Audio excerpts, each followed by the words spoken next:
Good afternoon dear student. मैं आज आपके बीच अलग प्रकार का शैक्षणिक बिंदु एजुकेशनल जो टॉपिक्स है लेकर आया हूँ आपके बीच। जहाँ तक मैं समझता हूँ आपको अच्छा लगेगा, तो चलो अपन बढ़ते हैं।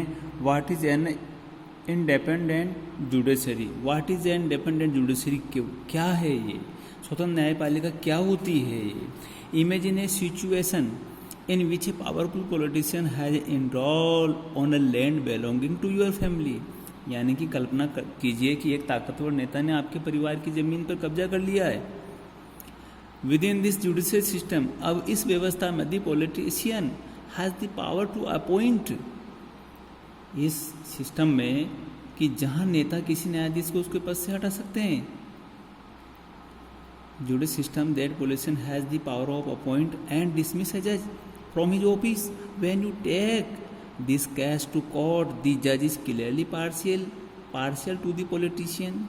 ये निश्चित रूप से जहाँ ऐसी व्यवस्था हो कि एक पॉलिटिशियन जज का नियुक्ति करता हो या उसका ट्रांसफ़र करता हो, तो निश्चित रूप से यदि आपकी ज़मीन पर कब्जा कर लिया उस पावरफुल व्यक्ति ने, तो वो जज से हम न्याय की आशा नहीं कर सकते हैं। और निश्चित रूप से उस पॉलिटिशियन की तरफ फैसला देगा जो कि न्याय का गला घोटना है।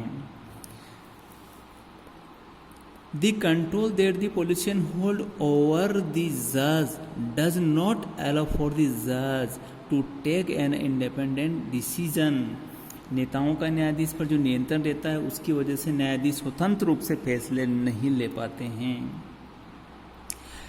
This lack of independence would force the judge to make all judgment in favor of the politician. Although we often hear a rich and powerful people in India trying to influence the judicial process, the Indian Constitution protect against this kind of situation of providing for the independence of a judiciary. यहाँ पर इसका मैं आपको सरल अर्थ करता हूँ कि अमीर और ताकतवर लोगों ने न्यायिक जो प्रक्रिया को इस कदर प्रभावित किया है हमारे देश भारत के अंदर कि आप पूछो मत।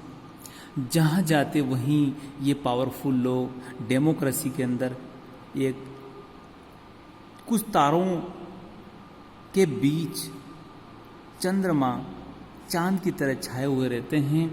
और निश्चित रूप से जो निचला गरीब तबका होता है, गरीब जो लोग होते हैं देश में, जैसे मजदूर है, किसान है, इनका बहुत बड़ी मात्रा में शोषण होता है। और आगे बढ़ते हैं तो इस तरह इन्होंने न्यायिक प्रक्रिया को प्रभावित करने का प्रयास किया। लेकिन भारतीय संविधान, यहाँ पर बात आती है, the Indian constitution protect against the kind of situation of providing for the independence of judiciary. भारतीय संविधान इस तरह की दखल अंदाजी को स्वीकार नहीं करता है, इसलिए हमारे संविधान में न्यायपालिका को पूरी तरह स्वतंत्र रखा गया है। आगे बढ़ते हम। One aspect of this independence is the separation powers. This as you read in chapter first is a key feature of the constitution. What this means here is that other branches of the state like the legislature and the executive cannot interfere in the work of the judiciary. The court are not under the government and do not act on their behalf. यहाँ पर हम इस चीज़ को अच्छी तरह समझने की कोशिश करेंगे। और इस स्वतंत्रता का एक पहलू, सबसे बेस्ट जो पहलू होता है, चाहे वो सेंट्रल गवर्नमेंट हो, स्टेट गवर्नमेंट हो, यानी कि शक्तियों का विभाजन कर दिया जाए, पावर को बांट दिया जाए ऊपर से लेकर नीचे तबके तक, ताकि जनता को उचित समय पर हर प्रकार का न्याय मिल सके। जैसा कि आपने पहले अध्याय में पढ़ा था, ये हमारे संविधान का एक बुनियादी पहलू है। इसका मतलब यह है कि विधायिका और कार्यपालिका जैसी राज्य की जो अन्य शाखाएं होती है वो न्यायपालिका के काम में दखल नहीं दे सकती। या आपने पिछली कक्षाओं में पढ़ा होगा, अदालतें सरकार के अधीन नहीं होती है, वे सरकार की ओर से काम करती है। इस तरह से ये हमारे देश का जो सिस्टम है, अदालतों को सर्वत्र फ्री रखा गया है।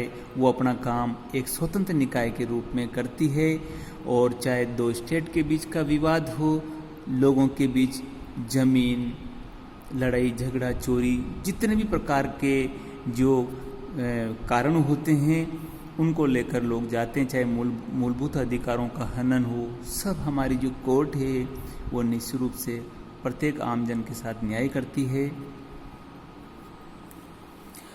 For the above separation to work, while it is also crucial that the all judge in the High Court as well as the Supreme Court are appointed with very little interference from these other branches of government. Once appointed to this office, it is also very difficult to remove a judge. यहाँ पर कहने का मतलब ये है कि न्यायपालिका for the above separation of work well,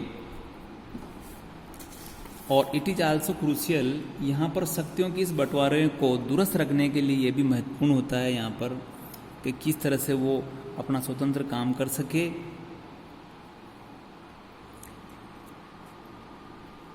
छात्रों, बच्चों, आपके समझ में आया होगा ये स्वतंत्र न्यायपालिका की क्या भूमिका होती है, ये आप अच्छी तरह समझे होंगे।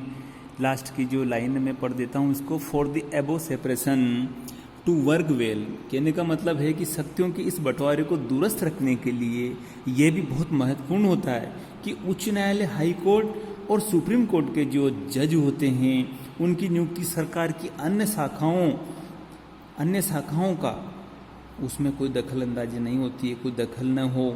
इसलिए एक बार नियुक्त हो जाने के बाद में उनको अपने पद से हटाना, किसी न्यायाधीश को हटाना बहुत बड़ी मुश्किल होती है, बहुत कॉम्प्लिकेटेड होती है ये प्रोसेस। तो बच्चों, आज आपने अच्छी तरह समझा, आज इतना ही है। अगले दिन फिर नए टॉपिक के साथ में मैं आपके सामने हाजिर होऊंगा। तब तक के लिए नमस्कार, गुड आफ्टरनून।